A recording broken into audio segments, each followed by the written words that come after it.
បាទជំរាបសួរបងប្អូនសម្រាប់បងប្អូនដែលប្រើទូរស័ព្ទដៃប្រភេទ Tecno ដែលបងប្អូនទាំងអស់គ្នាមានកង្វល់ទៅលើបញ្ហាក្នុងការដាក់លេខកូដលើអេក្រង់ឬក៏យើងហៅថាលេខសម្ងាត់ឬក៏ហៅថា password ជាភាសាអង់គ្លេសនេះអ្នកគ្នាអាចចូលទៅកំណត់ដាក់ជាមួយនឹងខ្ញុំបានទាំងអស់គ្នាអញ្ចឹងអ្នកគ្នាចូលរូបកងចក្រនេះមករកមើលរូបកងចក្រឬក៏ជាភាសាខ្មែរហៅថាការកំណត់បន្តមកទៀតអ្នកទាំងគ្នាពេលដែលចុចហើយវានឹងអាចនៅលើផ្ទៃបែបនេះខាងលើអញ្ចឹងអ្នកគ្នាអូស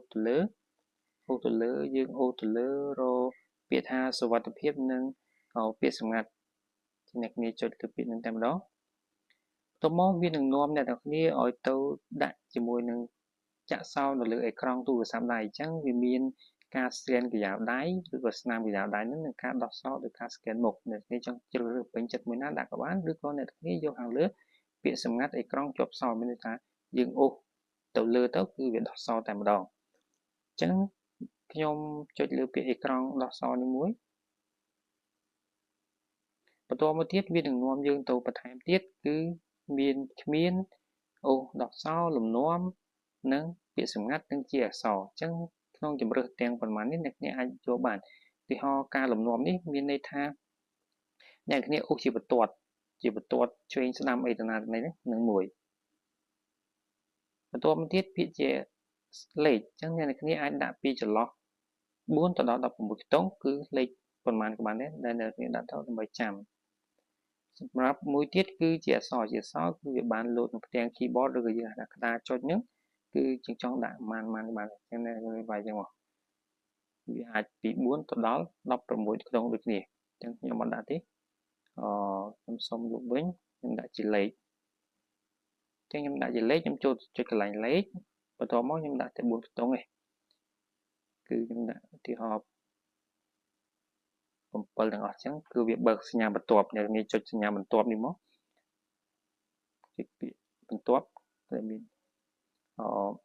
គេតមកគេឲ្យយើងបញ្ជាក់ទៀតយើងដាក់លេខ7ដដែលហ្នឹងដែលខ្ញុំដាក់4ខ្ទង់ហ្នឹងមានន័យថាគេហៅថា confirm ឬក៏ផ្ទៀងផ្ទាត់ម្ដងទៀតបាទអញ្ចឹងមកដល់កន្លែងនេះគឺវាបានឲ្យយើងបង្ហាញក្នុងការជូនដំណឹងគេដាក់បង្ហាញខ្លឹមសារការជូនដំណឹងបង្ហាញការជូនដំណឹងប៉ុន្តែលាក់ខ្លឹមសារកុំបង្ហាញការជូនដំណឹងនិងអេក្រង់ជាប់សោអញ្ចឹងកន្លែងនេះគឺខ្ញុំដាក់បង្ហាញមានន័យថានៅពេលដែលទូរស័ព្ទខ្ញុំជាប់សោជាប់អីគេផ្ញើសារអីផ្សេងៗក៏វាបង្ហាញមកដែរអញ្ចឹងខ្ញុំចុចធ្វើរួចអញ្ចឹងមកដល់កន្លែងនេះយើងចង់ដាក់ scan ក្រយ៉ាដៃអ្នកគ្នាគាត់ចុចពាក្យ scan ម្រាមដៃនេះមកបន្ទាប់មកទៀតគេឲ្យបញ្ចូលលេខសម្ងាត់របស់យើងដែលលេខយើងដាក់មិញ7 4ដងហ្នឹងអ្នកគ្នាចុចគ្រប់4ដងមកតមកចុចកន្លែងសញ្ញាព្រួយនេះមកបាទនេះគេឲ្យបញ្ចូលស្នាមក្រយ៉ាដៃអញ្ចឹងអ្នកគ្នាចុចបញ្ចូលនេះគេឲ្យយើង scan អញ្ចឹងអ្នកគ្នាអាចចុច scan មកសម្រាប់ទូរស័ព្ទអ្នកគ្នា scan នៅកន្លែងនេះឬក៏ scan ផ្នែកប៊ូតុងខាងនេះអ្នកគ្នាអាច scan បានអញ្ចឹងខ្ញុំ scan ផ្នែកប៊ូតុងខាងតែម្ដងតែខ្ញុំនឹងធ្វើអ្នកទាំងគ្នាមើលខ្ញុំ scan កន្លែងនេះគឺដល់ពេលដែលអ្នកគ្នាចុចសញ្ញាបន្ទាប់ឬក៏ពាក្យបន្ទាប់នេះហើយយើងធ្វើការ scan នេះយើង scan រហូតយើងដកដាក់អញ្ចឹងមកណាដើម្បីឲ្យវាពេញ full នៅកន្លែងក្រយ៉ាដៃយើងនឹងយើងចង់ចុចកន្លែងណាក៏វាដោះសោបានដែរអញ្ចឹងចុច scan នេះគេដាក់ជោគជ័យហើយយើងចុច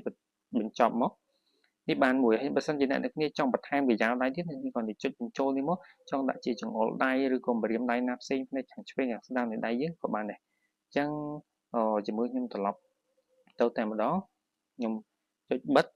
ហើយខ្ញុំបើកវិញនេះឃើញ scan នេះក្រយ៉ាដៃខ្ញុំអញ្ចឹងខ្ញុំចុចបិទម្ដងទៀតហើយខ្ញុំចុចបើកតែអត់ទាន់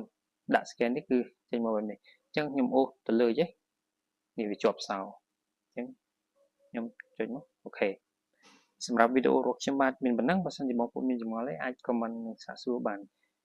សូមបងប្អូនជួយ like និង follow និង subscribe ឆានែល YouTube ខ្ញុំបានម្នាក់មួយផងជាចុងក្រោយខ្ញុំបាទសូមអរគុណសូមជម្រាបលា